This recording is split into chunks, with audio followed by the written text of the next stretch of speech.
Hello दोस्तों, SP academy से मैं रोशन कॉमर्स वाला। दोस्तों आज मैं आप लोगों को उपभोक्ता व्यवहार, इकोनॉमिक्स में उपभोक्ता व्यवहार, कंज्यूमर बिहेवियर, यहाँ से दोस्तों हर एक साल कम से कम 10 नंबर का कोई भी बोर्ड हो, यूपी बोर्ड हो, सीबीएसई बोर्ड हो, आईसीएसई बोर्ड हो, आपका बिहार बोर्ड हो, कोई भी बोर्ड हो, हर एक साल यहाँ से दोस्तों 10 से 15 नंबर का क्वेश्चन सेंसर एग्जाम में आता है। तो दोस्तों अगर मैं बात करूं उपभोक्ता व्यवहार होता क्या है, तो उपभोक्ता व्यवहार दोस्तों जब लोग का मतलब उपभोक्ता, जब उपभोक्ता अपनी सीमित आय, जो वह आय का अर्न करता है, जो उपभोक्ता कमाता है, उसकी आय हमेशा सीमित मानी जाती है। जिन चीजों को हम गिन सकते हैं दोस्तों उन्हें हम सीमित करते हैं। तो जब लोग का मतलब उपभोक्ता अपनी सीमित आय मतलब जो कमाता है और उसका उपयोग करता है, उसका उपयोग दोस्तों उपभोग में भी कर सकता है और वस्तु के क्रय पर्सनल व्यक्तिगत भौतिक सुख के लिए भी कर सकता है। लेकिन दोस्तों यहाँ पर हम उपभोग की बात करेंगे। तो जब लोग का मतलब उपभोक्ता अपनी सीमित आय का, यहाँ पर दोस्तों अपनी सीमित आय का उपयोग करके अधिकतम संतुष्टि का मतलब होता है, जैसे दोस्तों मान लीजिए कि मेरी जितनी इनकम होती है उस इनकम में जो मैं कुछ खरीदता हूं और खरीदने के बाद उसका उपभोग करता हूं, तो उससे दोस्तों जो मुझे संतुष्टि मिलती है, अधिकतम संतुष्टि मिलती है, उसी को दोस्तों हम लोग उपयोगिता कहते हैं। यानी अधिकतम उपयोगिता को अधिकतम करने के लिए वस्तुओं और सेवाओं को चुनता है। दोस्तों ये तो कम समझ में आया। अब हम उपभोक्ता व्यवहार का थोड़ा डीप जानकारी पढ़े। तो उपभोक्ता व्यवहार का तात्पर्य जब कोई उपभोक्ता अपनी आय से किसी वस्तु को खरीदता है और उसका उपभोग करता है और उपभोग करने के उपरांत उस उपभोग से अधिकतम संतुष्टि को प्राप्त करता है, इसी को दोस्तों पढ़ना ही उपभोक्ता व्यवहार कहा जाता है।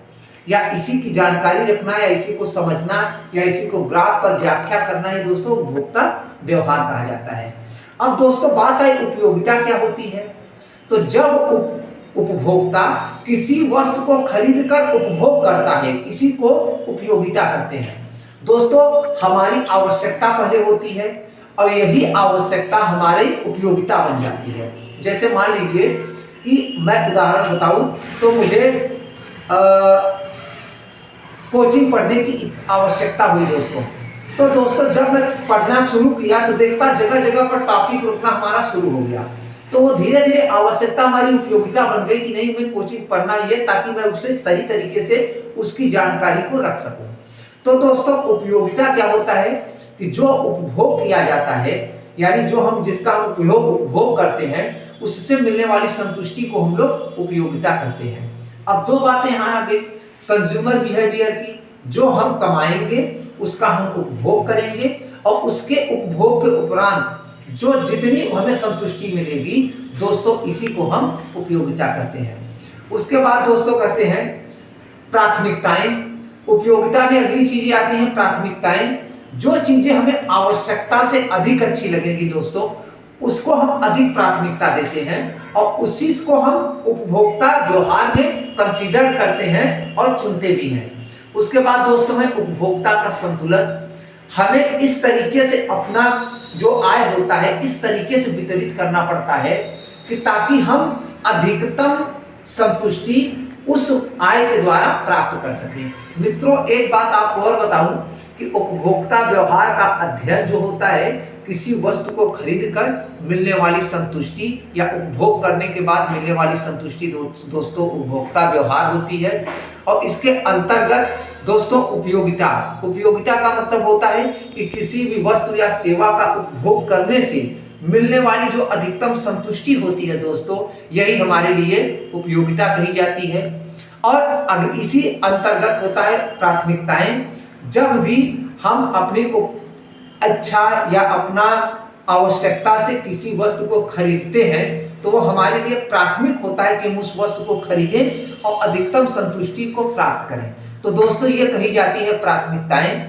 उसके बाद दोस्तों इसी में है बजट की सीमाएं। हम ये भी ध्यान रखते हैं, उपभोक्ता व्यवहार ये भी ध्यान रखता है कि कोई भी वस्तु में वह क्या बजट लगा रहा है दोस्तों, क्या बजट दे रहा है और उस बजट से उसे क्या संतुष्टि मिलती है। तो दोस्तों उपभोक्ता व्यवहार में बजट की भी प्राथमिकता होती है कि कितनी बजट लगाएं और कितने उस बजट से हमें क्या चीजें उपलब्ध हुई। और उपभोक्ता व्यवहार में फिर आगे है दोस्तों उपभोक्ता का संतुलन। जो वस्तु या जिस चीज को मैंने क्रय किया है उससे मिलने वाली जो अधिकतम संतुष्टि होती है या जो अधिकतम उपयोगिता मिलती है दोस्तों, वही हमारे लिए उपभोक्ता संतुलन होता है। तो हमारे आय से मिलने वाली जो अधिकतम संतुष्टि होती है दोस्तों, वही हमारे लिए उपभोक्ता संतुलन कहा जाता है। तो इस टॉपिक के अंतर्गत पहला हुआ उपभोक्ता व्यवहार। उपभोक्ता व्यवहार के अंतर्गत लोग अपनी सीमित आय दोस्तों, जैसा कि मैंने बताया है, जब लोग अपनी सीमित आय का उपयोग करके अपनी अधिकतम संतुष्टि का मतलब उपयोगिता को अधिकतम करने के लिए वस्तु या सेवाओं को चुनता है और चुनने के बाद उसका उपभोग करता है, तो उससे मिलने वाली संतुष्टि दोस्तों हमारी उपभोक्ता व्यवहार कहा जाता है। और इसके अंतर्गत दोस्तों जैसे उपयोगिता हुई, प्राथमिकताएं हुई, अधिकतम संतुष्टि हुई या अधिकतम संतुलन भी हम इसके अंतर्गत कर सकते हैं। और अगला चीजें हैं चौथा, जैसे बजट सीमाएं। अब ये बजट सीमा क्या होती है दोस्तों, कि जो चीज हम खरीद रहे हैं उसमें हम कितनी बजट को लगा रहे हैं।